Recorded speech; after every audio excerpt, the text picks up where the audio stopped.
السلام علیکم.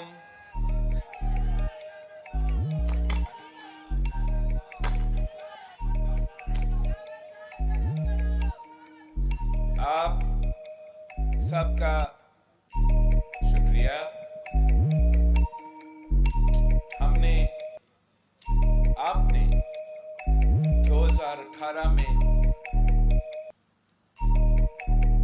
مجھے اپنا M&A منتخب کروایا.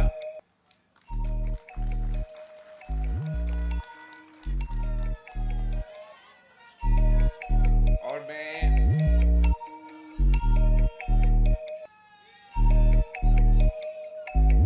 جب سے آپ نے مجھے یہ ذمہ داری سونپی، میرا یہ کوشش رہا ہے کہ میں آپ کے امیدوں کے مطابق اپنا ذمہ داریاں پورا کروں.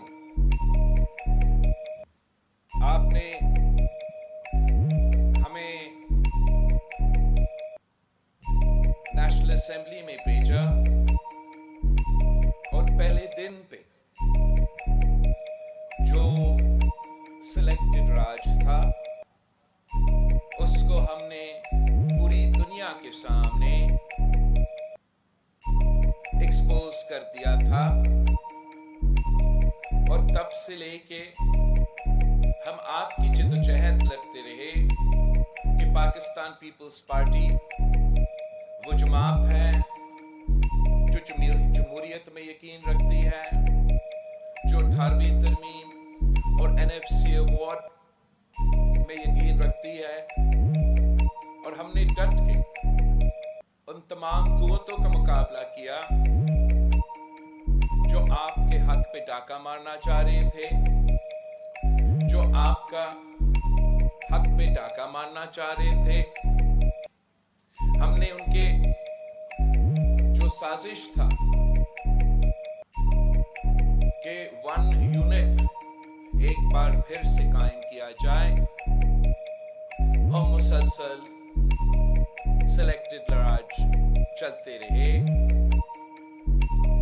ہم نے مل کے اس سازش کو ناکام کروایا. یہ پاکستان پیپلز پارٹی ہی ہے جو ہر دور میں پاکستان کی آئین کو، پاکستان کی جمہوری نظام کا دفاع کرتی رہی. جدوجہد آپ کا ہے، پاکستان پیپلز پارٹی کا جیالوں کا ہے، چاہے وہ عامر ضیاء کا عامرانہ دور ہو، چاہے وہ درمیان میں IGI کا، یا وہ امیر المومنین بننے کا جو سازشیں تھے، آپ نے ان کو بھی ناکام کروایا. جو مشرف دور تھا اس کا مقابلہ کیا، اور جو سلیکٹڈ دور تھا اس کا بھی آپ ہی نے، پاکستان پیپلز پارٹی کے جیالوں نے مقابلہ کیا. آج پاکستان ایک ایسا جگہ کھڑا ہے جہاں ایک طرف معاشی بحران ہے تو دوسری طرف ہمارے معاشرے میں ایک بحران پیدا کیا گیا ہے. ہمارا سیاست میں ایک سیاسی بحران ہے. ہمارا اگر آپ لا اینڈ آرڈر سچویشن کا جائزہ لے تو ہمارا کچا سے لے کے پختونخوا تک جو افغانستان کے حالات ہیں ان کا اثرات پاکستان کے عوام بھگت رہے ہیں. اور اس وقت کسی کو کوئی احساس نہیں، کسی کو کوئی دلچسپی نہیں، کسی کو کوئی فکر نہیں کہ پاکستان کے عوام کتنے تکلیف میں ہیں، کتنے مشکل میں ہیں. ان کو اندازہ نہیں کہ اسلام آباد میں کیے گئے فیصلوں کا اثر کیا ہوتا ہے. ان کو اندازہ نہیں کہ ان کے فیصلوں کی وجہ سے جو تاریخی مہنگائی، بے روزگاری اور غربت اس وقت پاکستان میں ہے، اس کا بوجھ ہر پاکستانی اٹھا رہا ہے. وہ تکلیف ہر پاکستانی محسوس کر رہا ہے. غریب تر ہوتے جا رہے ہیں، امیر تر ہوتے جا رہے ہیں. اور پاکستان میں، شاید پاکستان کی تاریخ میں جتنا آج معاشی بحران ہے اتنے ہم نے اپنا تاریخ میں نہیں ایکسپیرینس کیا. جو ہمارے معاشرے میں ایک نفرت اور تقسیم کی سیاست چل رہا ہے، اس کا اثر بھی پاکستان کے ہر گھر تک پہنچ رہا ہے. یہ گالی گلوچ کی جو سیاست سے شروع ہوتے ہوئے ہم ذاتی دشمنی کی سیاست پر پہنچ چکے ہیں. آپ جنہوں نے ایم آر ڈی کا وقت دیکھا، آپ جنہوں نے آئی جے آئی اور امیر المومنین کا دور دیکھا، آپ جنہوں نے مشرف کا دور دیکھا، آپ سے زیادہ کس کو معلوم ہے کہ جو آج پاکستان میں یہ نفرت اور سیاست اور یہ ذاتی دشمنی کی سیاست کی وجہ سے جو ہو رہا ہے وہ کتنا غلط ہو رہا ہے. جو آج سمجھتا ہے کہ ان کا مخالف کے ساتھ کیا جا رہا ہے، ان کو جاننا چاہیے کہ کل ان کے ساتھ یہی ہوگا. کسی کو کوئی فکر نہیں کہ اس کا جو پولیٹیکل انسٹیبلٹی ہے یہ کس طریقے سے ہمارا معاشی انسٹیبلٹی کے ساتھ جڑا ہوا ہے.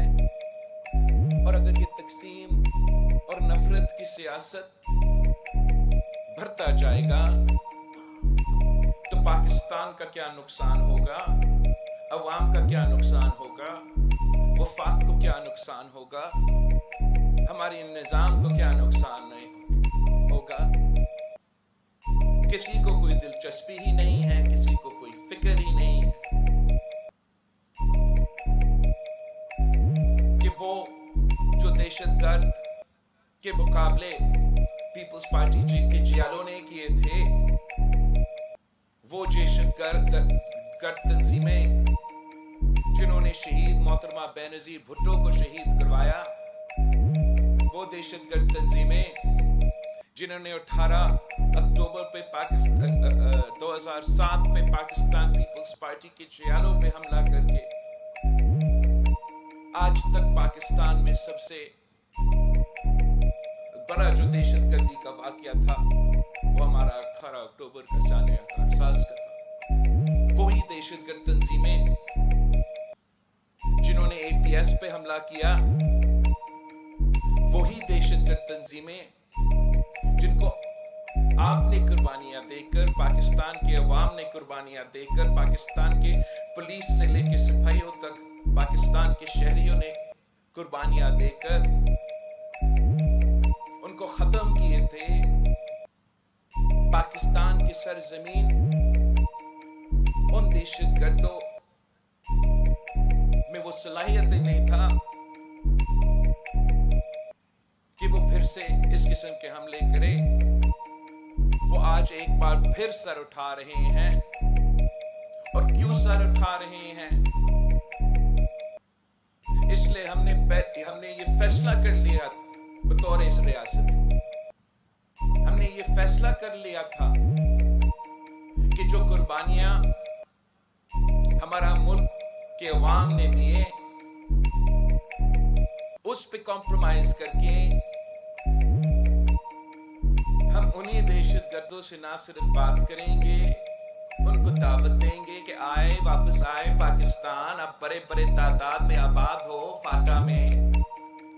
ہم نے دعوت دی کہ آئے کراچی میں بہت ہی جگہ ہے، آپ آئے ادھر اپنا گھر بنائیں۔ ہم نے سوچا ہی نہیں جب ہم کابل جا کے چائے پی رہے تھے کہ ہمارا اس فیصلے کے نتیجے میں پاکستان کو کیا بوجھ اٹھانا پڑے گا۔ ہمیں اندازہ ہی نہیں تھا کہ جو اسلحہ ایک زمانے میں، جو ہتھیار ایک زمانے میں امریکہ افغانستان کے طالبان کے خلاف استعمال کر رہے تھے، وہ ایک دن پاکستان میں رہنے والے پاکستان کے دہشت گرد تنظیمیں کے پاس وہی ہتھیار ہوں گے۔ اور ان حالات میں آپ سے پوچھتا ہوں، کیا آپ مطمئن ہو پاکستان کی سیاستدانوں سے، پاکستان کی سیاسی جماعتوں سے، پاکستان کی حکومت سے، کہ ان حالات میں کیا کر رہے ہیں؟ جیسے آپ نے ہر بار مشکل وقت میں حادثے، بڑے بڑے حادثے ہونے کے بعد آپ کو یہ ذمہ داری دیا جاتا ہے کہ اب آئے سنبھال پاکستان، ٹوٹ گیا ملک، آئے سنبھالو پاکستان، جل گیا ملک، آئے سنبھالو پاکستان۔ اس دفعہ ہم انشاءاللہ تعالی پاکستان کو پہلے سے بچائیں گے۔ انشاءاللہ تعالی فروری 8 کو پاکستان کے عوام ایک نیا سوچ چنیں گے، ایک ایسا سوچ جو پاکستان کو، پورا پاکستان کو ایک کر کے ان تمام مسائل کا مقابلہ نہ صرف کریں گے مگر انشاءاللہ تعالی فتح حاصل کریں گے۔ پاکستان کے عوام انشاءاللہ تعالی فروری 8 کو ہمیشہ کے لیے اس نفرت اور تقسیم کی سیاست کو دفن کریں گے۔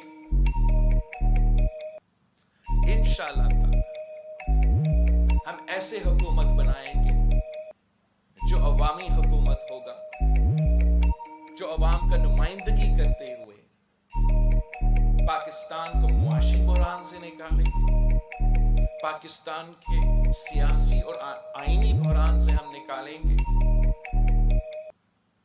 اور جو دہشت گردی کا ایک بار پھر سر اٹھ رہا ہے، انشاءاللہ تعالی میں اس سر کو کاٹوں گا۔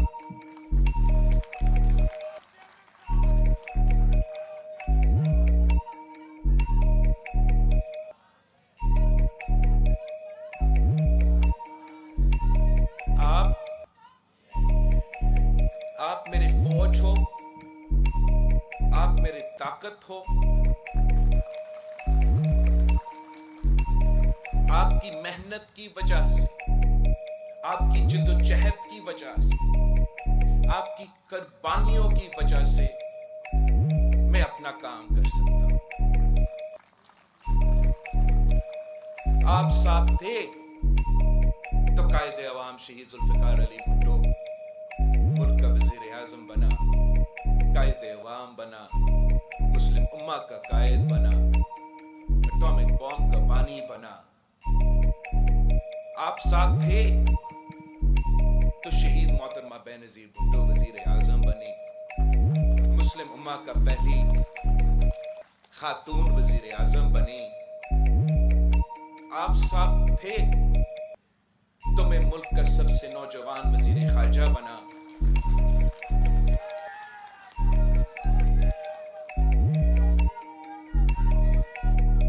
آپ ساتھ دیں گے تو انشاءاللہ تعالی میں ملک کا نوجوان وزیر اعظم بنوں.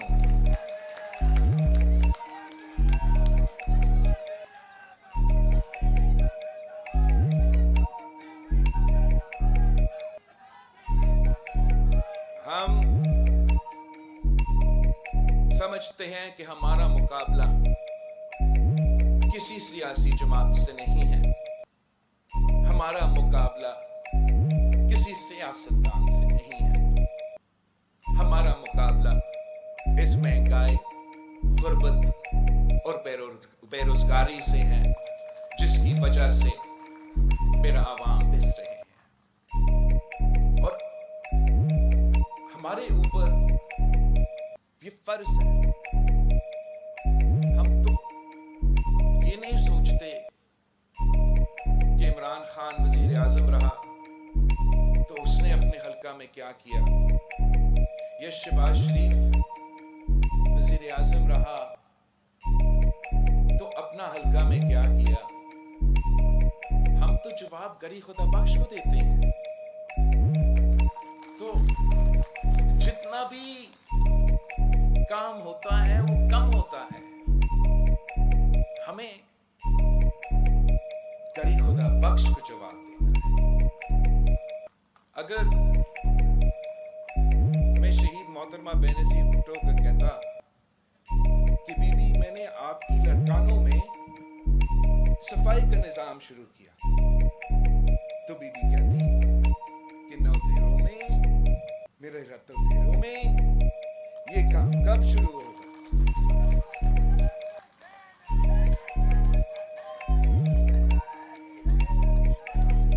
اگر میں کہتا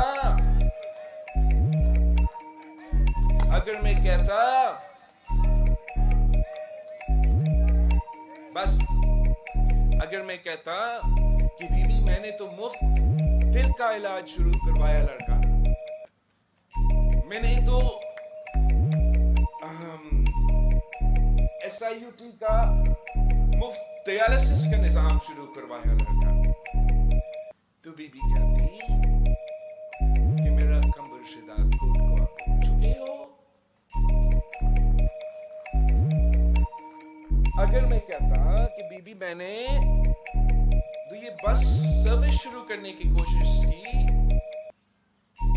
تو وہ کہتی کہ کیا یہ بلوچستان کے بارڈر سے شروع ہوتے ہوئے سکر تک پہنچتے ہی آپ نے صرف لڑکانا اور رتوتیروں کے درمیان نکاح. اگر ہم کہتے کہ بی بی ہم نے تو لڑکانوں شہر میں جو نقصان ہوا تھا، جو گٹر کا پانی چلتا تھا، جو سڑکیں نہیں ہوتے تھے، ان کو ہم نے صحیح کر دیا. تو وہ کہتی کہ شداد کوٹ کا کیا قصور ہے. تو ہم نے جواب گری خدا بخش کو دینا ہے. میں مانتا ہوں کہ جو کام آپ نے کیا وہ اگر جس حلقہ سے شہباز شریف وزیر اعظم بنا، اگر اس نے وزیر اعظم بننے کے بعد ایک بھی ایسا کام کیا، آپ مجھے بتائیں. اگر آپ میاں والی کو اٹھائیں جہاں سے وزیر اعظم عمران خان رہا، اور ایک بھی کام دکھائیں، تو آپ کو نہیں ملتا. ہم تو کہتے کہ بی بی آپ نے کیڈٹ کالج کھولا تو ہم نے عورتوں کے لیے کیڈٹ کالج کھولے.